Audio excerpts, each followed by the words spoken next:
ขึ้นข้าวยามกว่าเมื่อหึงป่นมานั่นมีนางงูขาวอยู่ตัวหนึ่งมันนางมีซื่อว่าไปสู้เสริญมันนางมีดังไข่เซอเขาเป็นผู้กัดแขน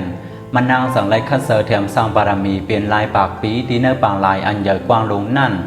มีอยู่วันหนึ่งพองยามอันมันนางตึกออกหลีหากินอยู่เนื้อป่านั่นทำมีหมองยอมงูขายก้อนหนึ่งไปผ่านมาสีมาหันนางงูขาวเป็นงูตัวใหญ่มันสั่งยอบงูขาวตัวนั่นสีปืดาดีผาดองมันเย่าเอาลีงูขาวนั่นมือขายกวยกาอ่ำดันไหลผาดองงูขาวตัวนั่นทำมีผู้ชายก้อนหนึ่งไหลมาซอยแถมงูขาวตัวนั่นไว้สีมันนางหลอดตายวันนั้นเย่ามันนางโกอ่ำต้นลืมรออันมันไหลถูกซอยแถมวันนั้นไว้สีปอก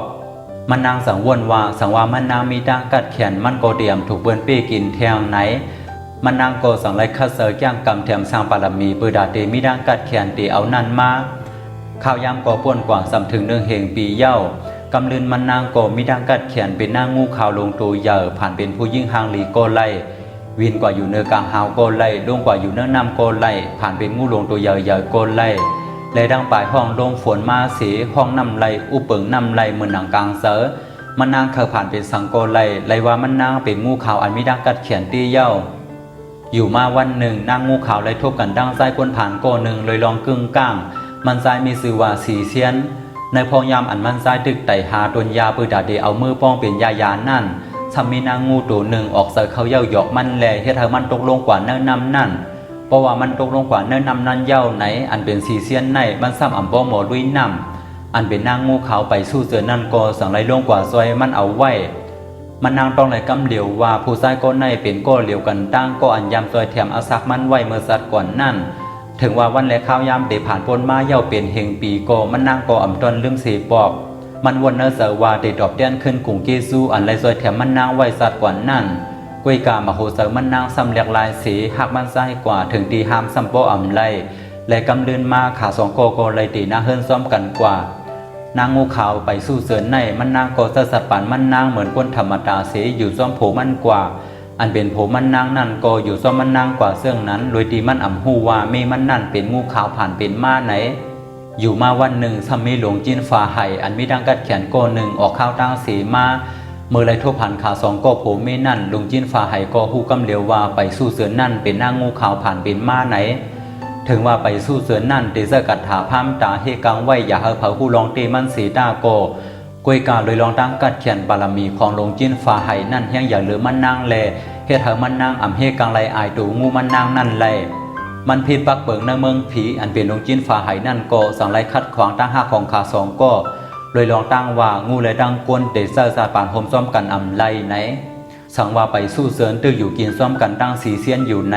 อ่ำเฮงอ่ำนางสีเซียนก่อตีถูกอำนาจของนางงูขาวอุปเปิงสีสุมภาวะกวนกว่าหลวงจินฝ่าไห่คัดเสือเฮ็ดกูลองตั้งเฮอสีเซียนหูว่าเมมันนั่นเป็นนางงูขาวผ่านเป็นมากวยกาสีเซียนก่ออ่ำยุ่มหลวงจินฝ่าไห่ลาถึงมาหนังคำหนึ่งหลวงจินฝ่าไห่ได้เอาเหล้าเมี่ยวหนึ่งยืนอย่างปันสีเซียนเหรียญมันว่าเป็นเหล้ามังกลาเพลเลยกินเย้าเดกามลีในตีมัน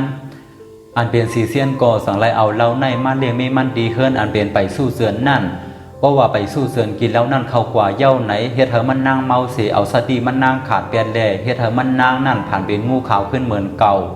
ย้อนว่าเราอันมันนางกินเข้ากว่านั่นเป็นเหล้าโลแล่เป็นเหล้าอันหลวงจินฝ่าไห่เป่ากระถาเสไว้เย้าสีเซียนเลยหันเสื่องนั้นเย้าสีเซียนทุกเสือตีทุกเสือว่ากำลืนมันก็หูว่าเมมันนั่นตีเตมันเป็นนางงูขาวผ่านเป็นมาถึงว่าสีเซียนตีหูลองเตมันว่าไปสู้เสือนั่นเป็นนางงูขาวสีดาโกกวยกาตาหักมันอันมีดอไปสู้เสือนั่นอ่ำย่อมสีอิดถึงว่าแต่เปลี่ยนเสื่องนั้นสีดาโกลงจิ้นฝ่าไห่โกอ่ำกึดอ่ำลือคัดใส่คัดขวางตาหักของขาเมียวหนึ่งเยาเมียวหนึ่งอยู่ติ๊กอยู่มาวันหนึ่งอันเป็นลงจิ้นฝ่าไห่นั่นสั่งไล่ยอบเอาตัวสีเซียนนั่นกว่าขังไว้เปิดดาเดเอาขาสองโกไล่อยู่ห่างไกลกันอันเป็นนางงูขาวนั่นไรกว่าซ้อมเสียกว่าอ่อนว่อนหลงจินฝ่าไห่ปืดาเดียเอาก็หักมันขึ้นมาหลงจินฝ่าไห่ก็คัดขวางมันนางเอาไว้ขาสองโกสั่งไรเป็นบางตึกโตกันถึงว่าหลงจินฝ่าไห่ที่มีดังกัดเขียนนำเสตาโกอันเป็นนางงูขาวนั่นโกดังกัดเขียนมันอ่ำเบิงสั่งกันตั้งหลงจินฝ่าไห่ย้อนว่ามันนางโกไรเทียมสร้างปารมีมาเป็นเฮงปีปางตึกของขาสองโกนั่นเป็นกว่าหึงอยู่ตานอันเป็นนางงูขาวนั่นก็มันนางเสลำเฮียงหนาเย้าเลมันนางสั่งไล่ห้องนำมาทมเป็นหมู่วันและจ้องนั่นเฮ็ดเธอกวนไล่ตายตั้งนำตั้งหลายอำว่ามันนางเด็กคัดเสดันเลยกำลืนมันนางก็เอาซุ่มหลงจินฝ่าไห่นั่นกว่า นางงูขาวถูกร่วมจันเข้ากว่าขังไว้เนื้อสีดีเลยเฟื่องนั่นสีดีเลยเฟื่องในเป็นสีดีอันถูกเป่ากระถาเอาไว้ดังน้ำมันนางเอาดังกัดเขียนมันนางนั่นข้าเสือยาเป็นกระถานั่นก็อ่ำไล่ก่อนมันนางได้ถูกขังเป็นเนื้อนั่นตีมันนางสังไลอ่อนว่อนหลงจิ้นฟ้าไห้เฮามันนางไหลหันหน้าก็หักมันแทงปอกหนึ่งเฮาเป็นปอกลื่นสุดขาสองโกโกกอดกันเสดกน้ำตาให้ที่ไฮวาก่อนขาได้ผาดกันและนางงูขาวโกถูกร่วมสันเข้ากว่าขังไว้เนื้อสีดีเลยเฟื่องนั่นเปิดอาเดขามขึ้นดังพิษอันมันนางไหลเฮ็ดพิษกว่านั่นหึงที่หึงว่าปืนตั้งหักของนางงูขาวในไหลถุดออกมาเฮ็ดเป็นเสื่องเป็นลายบอกลายอัน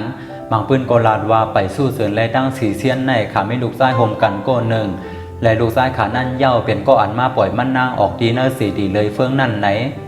ขาวนว่าเสื่องอันไหลลัดในม่านในที่บันตั้งหูตั้งหันหลายๆก็ไหลอยู่ปีนภายใต้เส10ไข่ในขึ้นเสื่องขาเฮาหมองโมขาวเคซีมาซุงคา